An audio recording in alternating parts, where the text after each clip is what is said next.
Hello students, today physics class. आज जो physics का आपका जो क्लास है उसमें हम आपको गॉस की थ्योरम जो चैप्टर आपका था वैद्युत फ्लक्स और घन कोण क्षेत्रफल सदिश इसके बारे में जानकारी दी थी। आज उसी में हम आपको जो नेक्स्ट वीडियो दे रहे हैं वो गॉस की प्रमेय का है, इम्पॉर्टेंट है। तो गॉस की प्रमेय में जाने से पहले आपको पता होना चाहिए कि गॉसियन पृष्ठ क्या होता है। गॉसियन पृष्ठ क्या होता है तो ये आपको पता होना चाहिए। वास्तव में कोई भी ऐसा काल्पनिक पृष्ठ जो आवेश को क्या कर रहा हो, घेर रहा हो। कोई भी काल्पनिक पृष्ठ जो आवेश को क्या करे, परिबद्ध करे, सराउंड करे, बाउंड करे, क्लोज करे, वो जो हमारा सरफेस होता है काल्पनिक पृष्ठ, उसी को कहा जाता है गॉसियन पृष्ठ। चूंकि आवेश को हम सराउंड करके दिखाएंगे तो यहाँ कोई आपका कोई रिप्रेजेंटेशन तो होगा नहीं कि हम गुब्बारे के अंदर दिखाए या किसी के अंदर दिखा रहे हैं। जो भी हमारी सराउंडिंग की कल्पना होगी वो कैसी होगी, इमेजिनरी होगी। ठीक है ना। तो जो गॉस का जो स्टेटमेंट है, जो प्रूफ है, वो ये कहता है कि किसी बंद पृष्ठ से निर्गत वैद्युत फ्लक्स, किसी बंद पृष्ठ से निर्गत वैद्युत फ्लक्स जो तुम्हारा होता है वो पृष्ठ द्वारा परिबद्ध कुल आवेश का 1/ε0 होगा, ε0 गुना होता है। किसी बंद पृष्ठ से निर्गत वैद्युत फ्लक्स पृष्ठ द्वारा परिबद्ध कुल आवेश का 1/ε0 गुना होता है। That means phi E = Q/ε0। अगर मैथमेटिकल फॉर्म में गणितीय रूप से अगर इसको लिखना है, गणितीय रूप से दिखाने के लिए phi E = close surface integral. चूंकि पृष्ठ जो हमारा है वो बंद पृष्ठ है, आवेश को पूरी तरह से घेरे हुए है, वेक्टर E and dot दिए गए हैं, and this is also equal to Q/ε0। Clear? Where required, अगर ये रिक्वायर्ड है तो इसको दिखाइएगा, जहां इसके रिक्वायर्ड वहां इसको दिखाइएगा। क्लियर? अब देखिए इसका ये प्रूफ है, प्रूफ देख लेंगे इसका। मान लेते हैं कि एक हमारा कोई काल्पनिक पृष्ठ है इस तरह से, और उस काल्पनिक पृष्ठ के भीतर बिंदु O पर एक ये चार्ज रखा है +Q। ठीक है ना। इस आवेश Q को जो दिखाया है वो पृष्ठ को दिखाया है, और इस जो गॉसियन पृष्ठ को दिखाया है, इस पृष्ठ पर हमने एक सूक्ष्म क्षेत्रफल अवयव लिया है, ये बिंदु P के चारों। ये बिंदु P कहीं भी ले सकते हो, कोई जरूरी नहीं कि एक लो, और ये सरफेस का शेप किसी भी आकार हो सकता है। ऐसा ये काल्पनिक पृष्ठ है। तो सबसे पहला काम क्या होगा कि जो हमने बिंदु लिया है P पर पृष्ठ पर, उसके चारों ओर हम क्या करेंगे, एक सूक्ष्म क्षेत्रफल अवयव खींचेंगे और इस अवयव को बिंदु O से मिलाएंगे।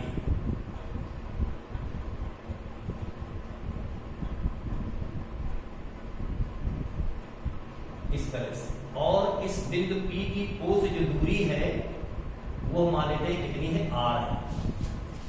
इस क्षेत्रफल अवयव के द्वारा जो आंतरिक कोण घन कोण है उसको हमने ओमेगा दिखाया है।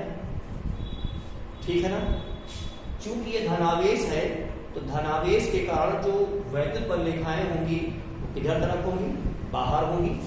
तो ये +Q आवेश के कारण जो वैद्युत क्षेत्र की तीव्रता होगी वो हमारी ये होगी, और इस क्षेत्रफल अवयव पर क्षेत्रफल सदिश, चूंकि ये शेप ऐसा है, इरेगुलर शेप है, निश्चित आकृति है नहीं, असममित आकार का है, तो मान लेते हैं कि जो क्षेत्रफल सदिश है वो हमारा ये है, और इसी सब आपका यूनिट वेक्टर भी होगा। तो वो पहले कोई कह चुके हैं, पृष्ठ पर जो अभिलंब खींचते हैं, नॉर्मल खींचते हैं, वही डायरेक्शन होती है इसकी क्षेत्रफल सदिश की होती है। तो इसका मतलब n और डेल्टा A सेम डायरेक्शन होंगे, और इलेक्ट्रिक फील्ड के साथ इसका जो एंगल है वो मान लेते कितना है, थीटा है।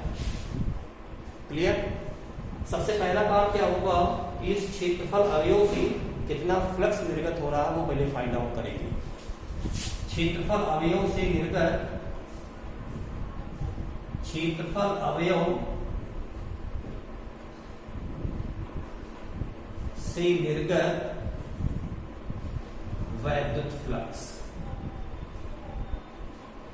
तो चूंकि क्षेत्रफल अगर छोटा है तो D phi E is equal to vector E dot D A vector, that is E into D A cos of theta.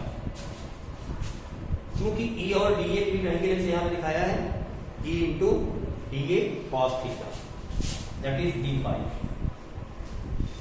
यहां पर ये बिंदु आवेश है और बिंदु आवेश के कारण आर दूरी पर वैद्युत क्षेत्र की तीव्रता, बिंदु आवेश के कारण आर दूरी पर वैद्युत क्षेत्र की जो तीव्रता है उसके लिए हमें फार्मूला पता है E equal to since E equal to 1/4 pi epsilon naught Q upon R square. Clear? तो यहाँ प्लेस जब करेंगे तो D phi E is equal to 1/4 pi epsilon naught Q upon R square into D A cos theta. और पीछे हमने आपको जब घनकोण बता रहे थे आपको, तो हमने कहा था अगर क्षेत्रफल सदिश और क्षेत्रफल सदिश अगर अभिलंब की दिशा में अगर नहीं है, यानी उसके बीच में अगर कोई कोण बन रहा है, तो उस केस में घनकोण हमारा क्या होगा, D A cos theta by R square होगा। इसका मतलब ये हुआ कि D A cos theta upon R square जो हमारा होगा वो क्या होगा, डी ओमेगा होगा। अगर यही क्या होता, अगर कंप्लीटली वृत्त होता तो फिर एंगल क्या होता, 0 होता और D A by R square को ओमेगा लिखते हैं। क्योंकि ये प्रश्न कैसा असममित है, इसलिए D A cos theta upon R square क्या होगा, डी ओमेगा होगा।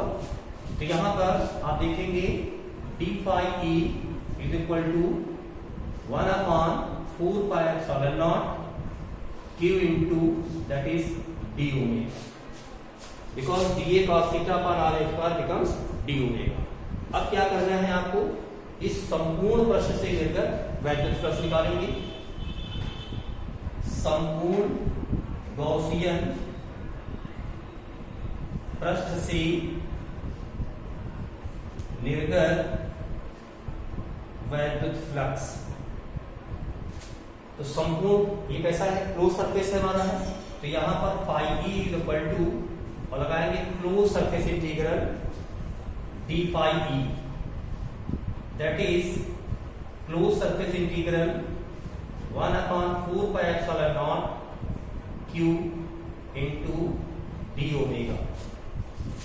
इसको आप यहां दिखा सकते हो 1/4 पाई एप्सिलॉन नॉट Q बाहर आ जाएगा आपका, phi E is equal to Q upon 4 pi epsilon naught and this is close surface integral D omega. Disintegrate यानी कि पूरा पूरा आपको क्या निकालना है, संपूर्ण घनकोण। और संपूर्ण घनकोण के बारे में बताया था वो कितना होता है, 4 पाई होता है। टोटल सॉलिड एंगल जो तुम्हारा होगा वो कितना होगा, 4 पाई होगा। So phi E is equal to Q upon 4 pi epsilon naught और इनटू 4 पाई, दिस 4 पाई और 4 pi cancel out, so you have phi E is equal to Q upon epsilon naught. So this is your Gauss theorem. अगर यहीं पे charge हमारा negative होता, ठीक है ना, तो यहाँ फ्लक्स की वैल्यू कैसी होती, ऋणात्मक होती, ठीक है ना। पृष्ठ में अगर वैद्युत बलरेखाएं निर्गत हो रही हैं तो वैद्युत फ्लक्स कैसा होगा, धनात्मक होगा। अगर वैद्युत बलरेखाएं एंटर कर रही मतलब ये हुआ कि नेगेटिव चार्ज होगा, तो फ्लक्स कैसा होगा, ऋणात्मक होगा। Okay, thank you.